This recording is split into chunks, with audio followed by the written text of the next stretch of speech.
Merhaba qui veut dire salut en langue tchèque. Alors pour une petite histoire, en 2017, lorsque je postulais à la bourse d'études au Japon, je n'avais pas l'opportunité de pouvoir avoir des informations concrètes sur cette bourse d'études-là. Raison pour laquelle mon dossier constitué en cette année-là n'avait pas été vraiment solide, donc je n'avais pas été sélectionné. Alors en 2019, lorsque j'ai obtenu ma bourse d'études en Turquie, j'ai décidé d'ouvrir cette chaîne YouTube pour pouvoir aider ceux-là qui veulent aussi gagner des bourses d'études à l'étranger, quel que soit le pays. Après plusieurs demandes de votre part, j'ai décidé de faire une vidéo sur cette bourse d'études au Japon. Je fais partie d'un groupe de coaching dans des bourses d'études internationales. Alors dans la vidéo d'aujourd'hui, je m'en vais vous présenter à quoi ressemble la bourse d'études au Japon, vous donner quelques informations dessus. À titre de rappel, si vous voulez une aide plus approfondie pour pouvoir constituer un dossier solide pour cette bourse d'études au Japon, n'hésitez pas à m'écrire par email ou par WhatsApp. Mais si vous n'avez pas d'argent pour pouvoir vous faire payer cette aide-là, n'hésitez pas de vous servir de mes vidéos, de mes explications, pour pouvoir faire votre demande vous seul. Et peut-être, qui sait, vous pourriez réussir. Faites cette vidéo jusqu'à la fin, parce que c'est toujours à la fin de la vidéo que les bonnes informations sont données. Je vous en supplie de la suivre jusqu'à la fin pour ne pas venir me saturer avec des questions par mail ou par WhatsApp ou dans mon Instagram. Donc je vous en supplie, allez jusqu'à la fin de cette vidéo. Avant, bien après, s'il y a des questions plus pertinentes, vous venez me les poser. Alors si vous voulez savoir de quelle bourse il s'agit, abonnez-vous d'abord, laissez un pouce j'aime et on se retrouve juste après le générique.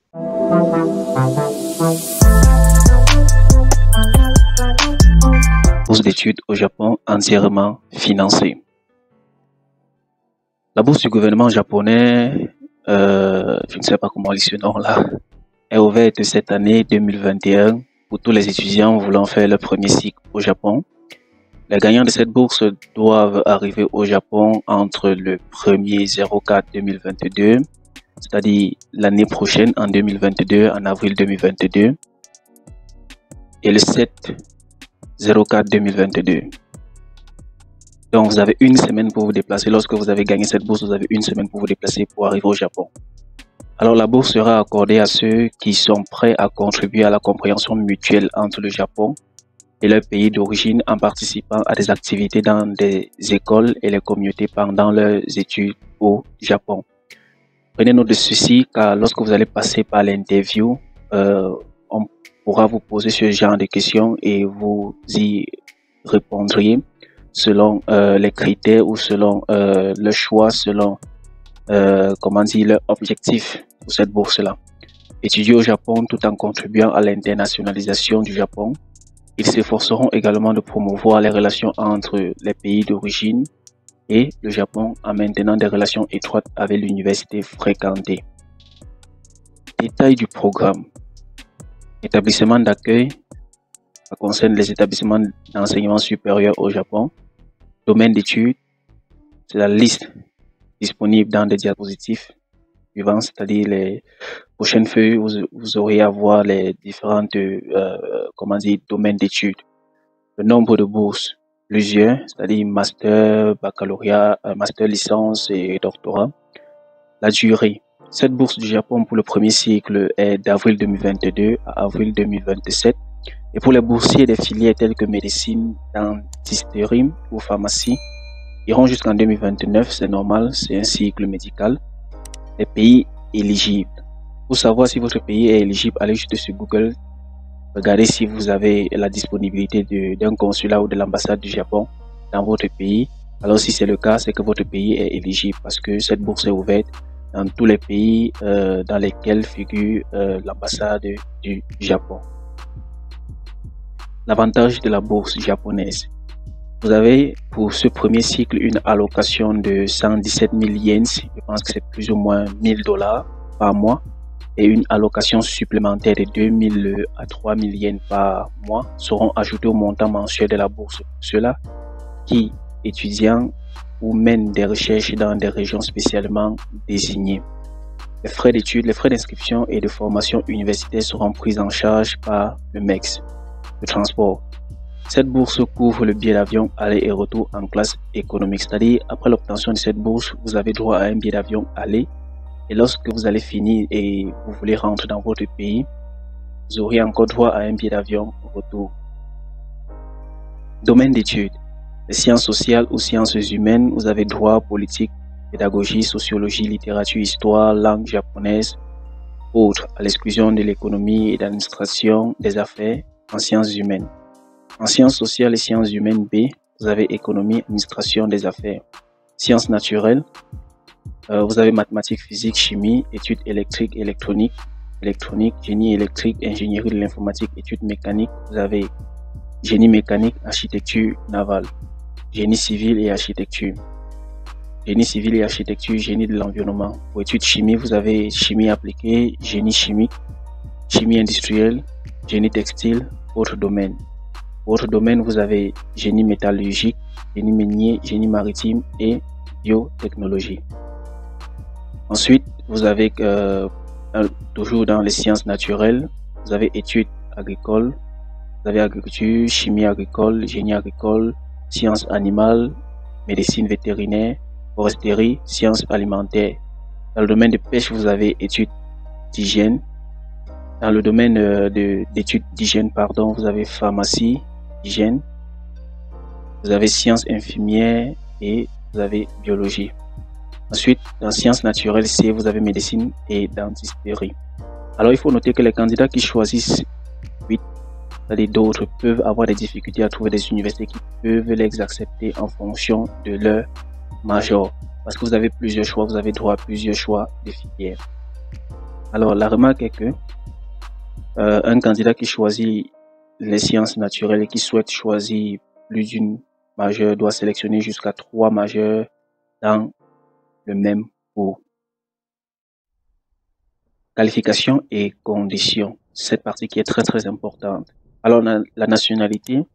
Les candidats doivent avoir la nationalité d'un pays qui entretient des relations diplomatiques avec le Japon. Si par exemple, vous êtes au Sénégal ou au Gabon, disons même en Haïti, et lorsque vous vous rendez compte que le Japon a un consulat ou une ambassade dans votre pays, alors vous êtes directement éligible à pouvoir postuler à cette bourse d'études-là parce que ceci ne se fait pas en ligne, ça se fait directement à l'ambassade du Japon de votre pays, c'est-à-dire vous déposez un dossier physique et ils étudient cela et vous vont composer et après vous vont passer par l'interview. Alors le demandeur qui a la nationalité japonaise au moment de la demande n'est pas éligible. C'est à peu près comme la bourse turque. Si tu es de nationalité turque, tu ne peux pas postuler à la bourse d'études en Turquie.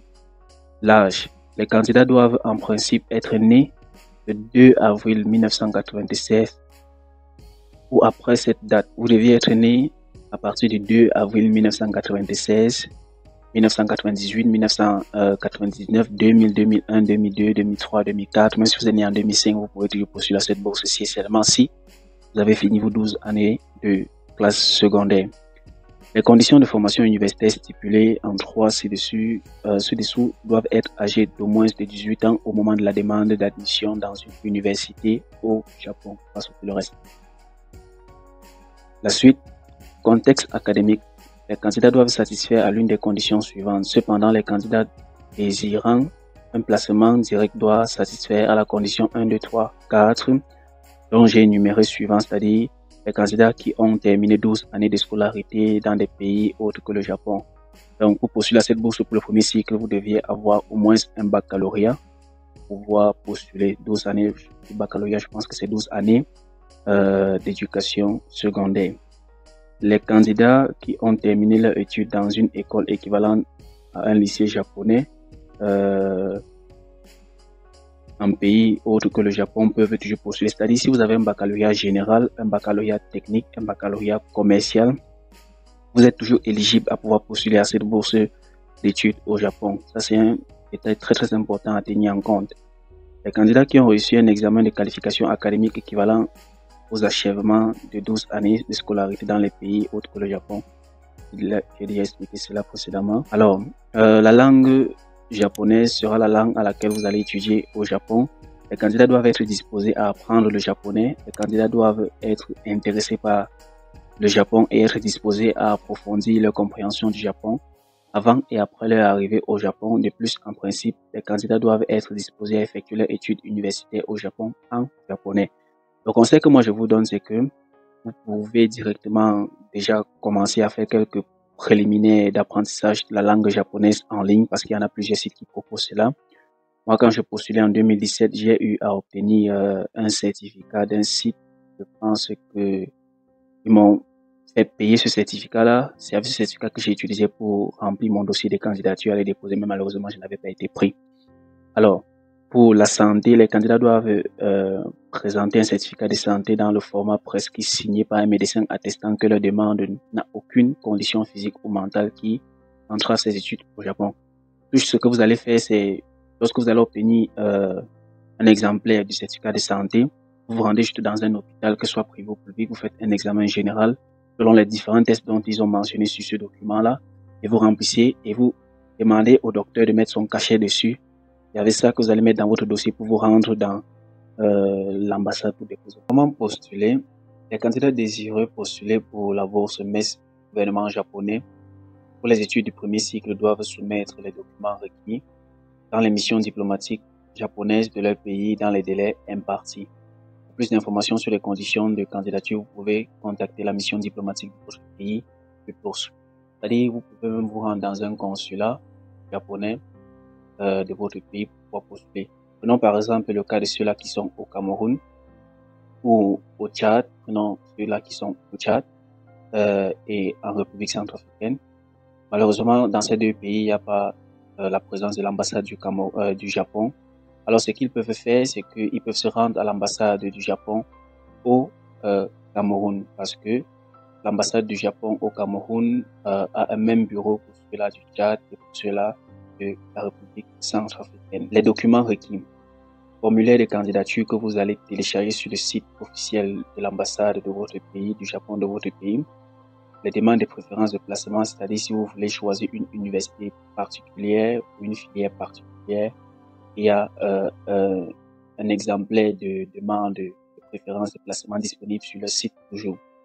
Le relevé de notes de toute université, de toute année universitaire, certificat d'obtention, c'est-à-dire si vous avez fait la première, deuxième ou troisième année universitaire, vous voulez postuler pour un niveau baccalauréat, c'est-à-dire pour un niveau licence, une fois de plus, vous devez mettre tous vos relevés de notes de vos différentes années universitaires. Si vous voulez postuler que vous n'avez pas encore fait une année universitaire, mais vous avez votre diplôme du bac ou votre relevé du bac, vous pouvez inclure cela à l'intérieur. Le certificat d'inscription universitaire, c'est-à-dire la lettre de recommandation, peut être faite par un de vos enseignants ou directeur de votre ancienne école ou de votre école présente. C'est-à-dire si vous êtes en terminale, la lettre de recommandation peut être faite par un de vos enseignants de votre lycée. Si vous êtes déjà à l'université, vous pouvez chercher un professeur universitaire pour faire une lettre de recommandation. Le certificat médical, vous pouvez télécharger l'exemplaire du certificat médical, c'est-à-dire le squelette du certificat médical sur le site de l'ambassade du Japon de votre pays. Le certificat de compétences linguistiques japonais ou en anglais si disponible. Si vous avez un certificat de connaissance de langue japonais, mettez-le à l'intérieur de votre dossier, ça jouera à votre faveur. Vous avez un certificat de langue anglaise, mettez-le, ça jouera toujours à votre faveur. Parce que moi, je me rappelle, j'avais un certificat de langue japonaise, je comptais à l'anglais. By the way, j'avais un certificat de langue japonaise, je l'ai mis à l'intérieur, mais malheureusement, ça n'a pas joué en ma faveur parce que il y avait certains dossiers que je n'avais pas bien construits ou remplis. La date limite de soumission des candidatures varie selon les missions diplomatiques japonaises. Assurez-vous de confirmer la date limite sur le site web de la mission diplomatique japonaise de votre pays ou d'une autre manière. Vous pouvez consulter, vous pouvez envoyer un email à l'ambassade japonaise de votre pays pour savoir quelle est la date limite. Ils vous répondront parce que moi j'ai envoyé directement des emails avec l'ambassade japonaise dans mon pays et ils me donnaient des réponses concrètes. J'étais en proche collaboration avec cette ambassade-là. Donc vous pouvez aussi, si vous ne pouvez pas vous rendre physiquement dans l'ambassade, envoyez-les des emails, ils vont vous répondre sur les différentes informations concernant cette bourse d'études au Japon. Merci, à la prochaine vidéo pour ceux du master. Abonnez-vous et partagez car c'est ça le but, les amis. Pour ceux qui n'ont pas compris l'explication que je viens de présenter là par PowerPoint, je récapitule.